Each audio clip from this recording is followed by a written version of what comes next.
Obrigado, Sr. Presidente. Em nome do Grupo Parlamentar do PSD, cumprimento naturalmente o Sr. Coronel e mesmo não tendo sido chamado por nós, agradeço a disponibilidade que manifestou em ter vindo cá e a disponibilidade que está a manifestar neste momento a esclarecer as nossas questões, embora com as naturais condicionantes que tem do facto do seu comando só ter exercido e comando que exerce ainda hoje após a ocorrência destes factos.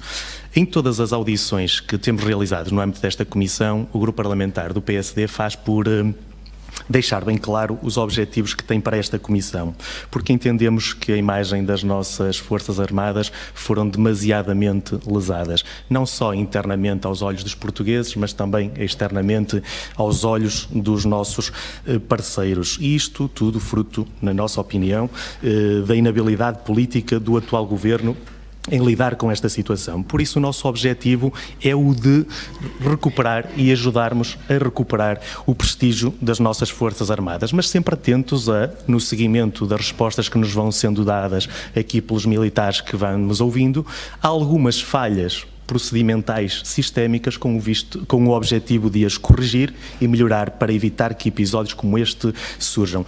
E as nossas questões no âmbito desta comissão de inquérito surgem muito nesta sequência. Mas antes de fazer algumas questões que tinha preparado no seguimento das respostas que deu ao meu colega Santim Pacheco, eu gostaria de esclarecer, que me esclarecesse o oficial de dia que estava em exercício no dia em que ocorreu o furto, já disse que não está atualmente no regimento, mas sabe onde é que ele está? Sabe porque é que saiu?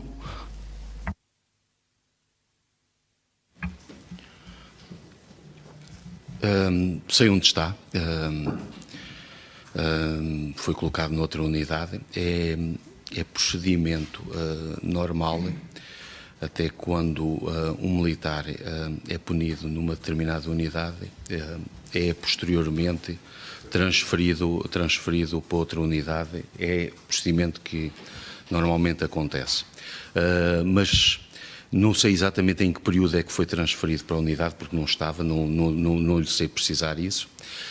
Pode ter até coincidido a sua transferência até com o regresso à sua guarnição mais próximo da sua morada. Portanto, eu não desconheço exatamente, no concreto, na altura em que ele foi transferido, qual foi a primeira razão exatamente da transferência, mas neste momento não desempenha funções no Regimento de Engenharia 1 e foi transferido para outra unidade. Podemos então concluir do que acabou de dizer que esta transferência decorreu como consequência destes factos? Não lhe sei precisar exatamente porque é aquilo que eu dizia, pode ter coincidido na altura até também com um deslocamento previsível para outra unidade, não sei responder objetivamente.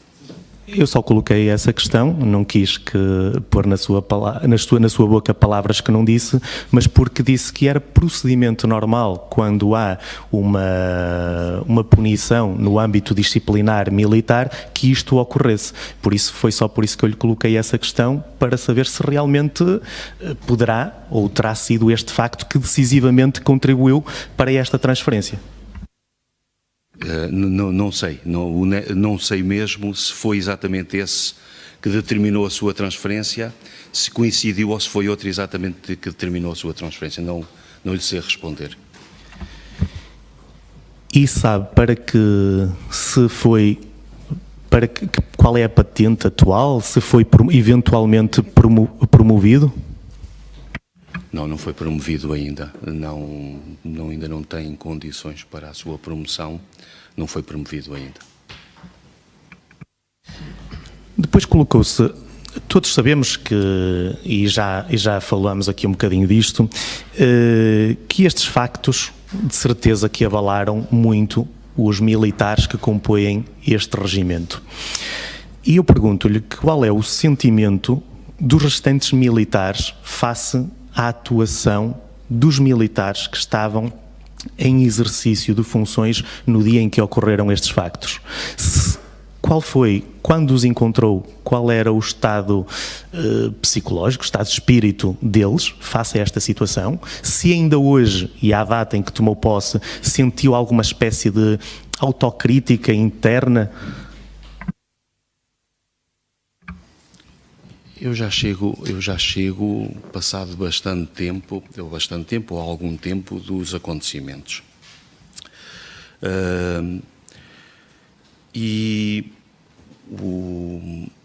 Aquilo que tem sido a atividade do próprio regimento não dá aso, e porque o regimento tem uma atividade, tanto no exterior e uma atividade muito grande, não dá aso exatamente para que, de certa forma, se pare para fazer alguma crítica ou para haver algum comentário sobre o que é que seja. E as minhas palavras têm sido exatamente: a nossa missão é esta, portanto, a nossa atividade é esta e é cumprir a nossa missão, e, portanto, há aspectos que temos que levantar a cabeça e cumprir exatamente a nossa missão e as nossas atividades. E não me parece, ou pelo menos não tenho essa percepção, que exista de certa forma ainda alguma, quer dizer, existe, porque as próprias notícias e o facto que eu dizia diariamente se falar neste assunto, claro que isto é recordado todos os dias, mas o facto de nós também nos termos que focar naquilo que é a nossa missão do dia-a-dia, isto ultrapassa todo aquele sentimento ou ressentimento que possa existir. Portanto, o fundamental para mim é focarmos-nos exatamente naquilo que é o dia-a-dia, e isso já chega, e, portanto, conseguirmos com serenidade ultrapassar qualquer aspecto que ainda tenha ou que venha do passado. Também concordo, mas relativamente aqui a punições, já falámos do oficial de dia, temos também conhecimento que ao nível interno houve também punições de um sargento e de um praça. E pergunto-lhe se estes militares ainda estão atualmente a exercer funções no regimento número 1? O praça está. E o sargento? Foi transferido. Foi transferido para onde? E se sabe se foi na sequência destes factos? Não sei responder exatamente, mas saiu da unidade. Quer o sargento, quer o praça presumo que não, mas o sargento teve alguma promoção? Eu julgo que não. Não tenho a certeza, mas acho que não. Mas não tenho a certeza. Mas já agora, só para nos esclarecer e para memória futura, sabe para que unidade é que ele foi transferido? Continua no polígono de Tancos. Depois, esta questão ainda não foi colocada, pode parecer um pouco redundante face ao nome da especialidade, mas em concreto, não no exercício da segurança e vigilância dos paióis de Tancos, mas o que é que faz o regimento de engenharia?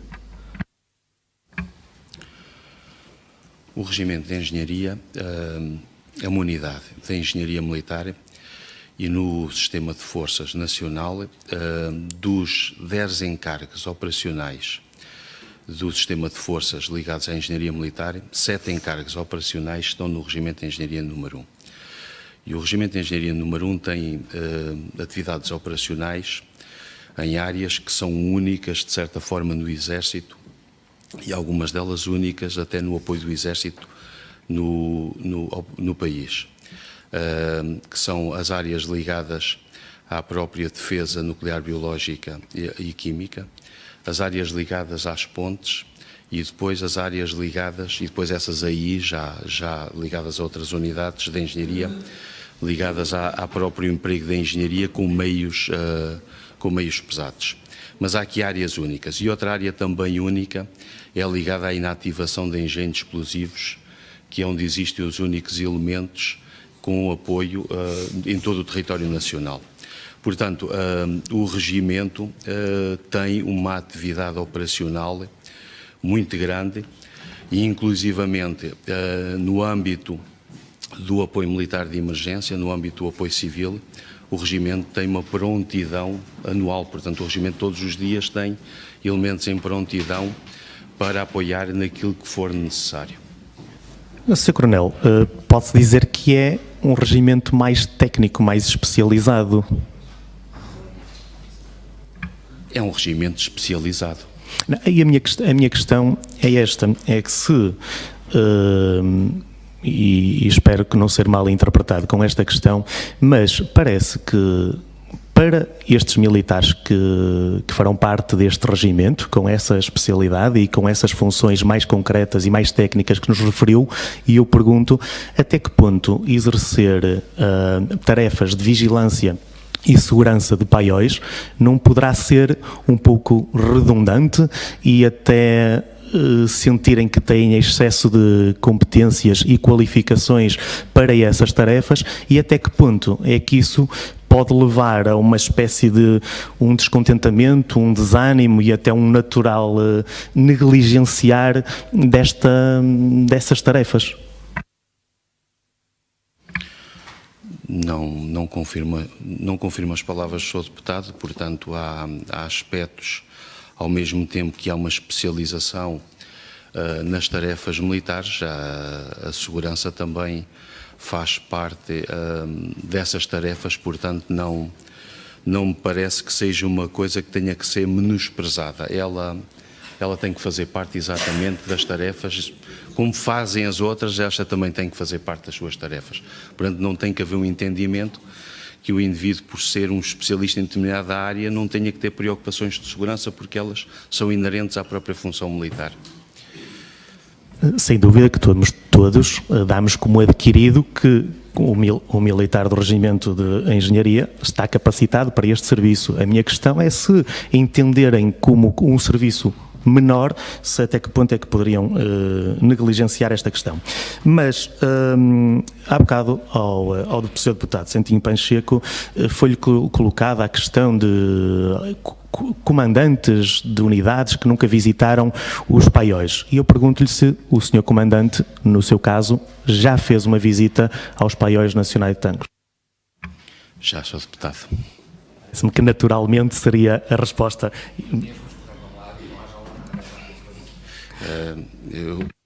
Eu posso acrescentar, Sr. Deputado, eu já fiz oficial de dia quando era tenente e capitão e aí conhecia bem os paióis de Tancos, portanto, mas também neste momento conheço os paióis.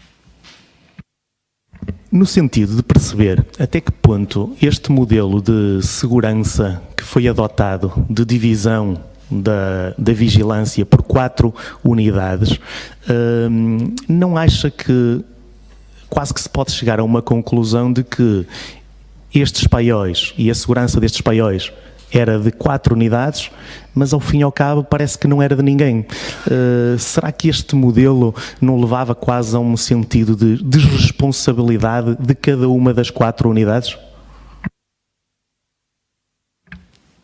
Eu não vivi esse período e entendo que não deve ser assim, portanto não sei, não vivi, não conheço o contexto em que era feito o serviço, não sei exatamente as dificuldades partilhadas ou aquilo que era vivido. Portanto, não lhe consigo dizer se isso era mau ou era bom. Não lhe sei responder se isso realmente era motivo de as coisas correrem pior. A partir do momento em que são atribuídas e são definidas as regras, depois é cumprir, mas não lhe sei responder exatamente se isso era motivador de menores cautelas.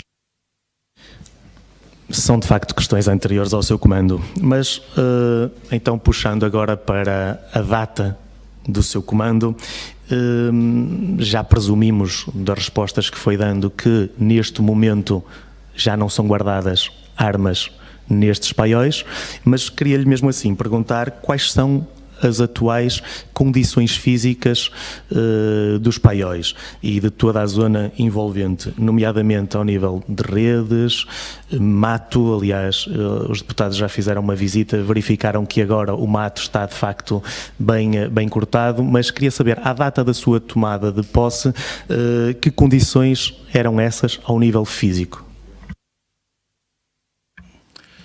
Quando tomei posse já tinha sido feito muito trabalho em termos da própria limpeza dos paióis. Portanto, limitei-me a continuar e a terminar trabalhos relativamente à limpeza dos paióis. Ainda terminei pelo menos alguns trabalhos, mas portanto foi trabalho que já estava feito e que pura e simplesmente continuei. Mas isso foi trabalho feito. Agora há questões que não foram e os seus deputados na visita com certeza que se aperceberam. Há questões que naturalmente não foram ainda resolvidas relativamente à própria qualidade da vedação e porque os trabalhos se iniciaram e interromperam com a construção de uma nova vedação nos próprios paióis. Portanto, isso é algo que ainda existe.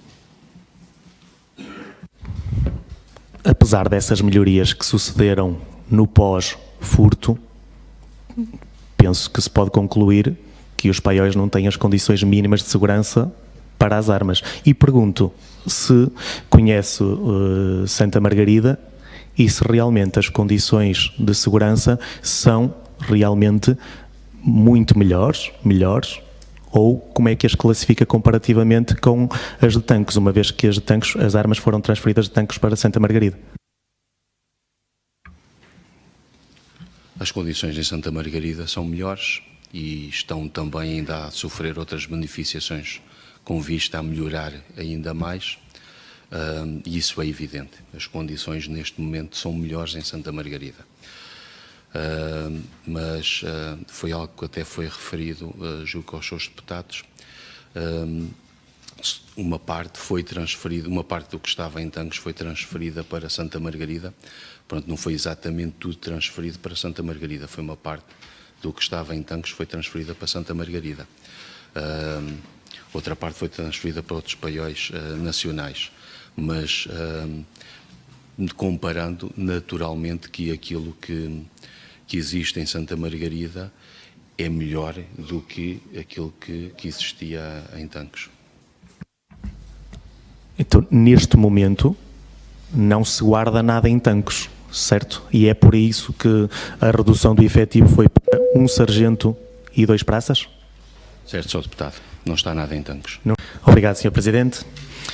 Sr. Coronel, questiono se tem conhecimento das obras que estavam previstas para 2016-2017 nos paióis nacionais de Tancos, fruto de concursos públicos prévios. É que no briefing que nos foi dado na visita que fizemos a esses paióis, fomos informados que foram cancelados alguns desses concursos, nomeadamente aquele que o CDS há pouco se estava a referir, de reconstrução da vedação periférica exterior, no valor de 388.680 euros. Pergunto se tem conhecimento e se sabe, se tem alguma indicação da sua hierarquia superior, porque acredito, como está responsável pela segurança e vigilância de Tancos, isto deve resultar de reuniões de coordenação, de perceber o que é que se pretende para Tancos e se tem alguma indicação que nos possa transmitir se as hierarquias realmente pretendem alguma coisa para Tancos ou se simplesmente, tal como parece que é o que está a acontecer, vai continuar um pouco ao abandono como terra de ninguém e o que é que estes 3 homens diários estão a guardar. Depois, há bocado referiu aqui que o número de efetivos ao longo dos anos tem vindo a ser reduzido. E eu questiono-lhe se no Exército em geral, se for do seu conhecimento, ou então no seu regimento em concreto e em particular, se o número de efetivos continua a reduzir e se já agora nos puder precisar relativamente a 2017, qual tem sido a evolução ou não dessa redução. E para terminar, está relacionado com esta pergunta e é um bocadinho a sua opinião, mas penso que todos damos por adquirido que alguma coisa não correu bem. E, na sua opinião, se isso se derivou a falha de pessoal, que parece que já é comumente aceito por todos que havia falta de pessoal, se deve a outra falta de meios, se deve a eventual inadequação das normas ou diretivas, ou se foi uma simples violação dessas normas. Obrigado, Sr. Presidente.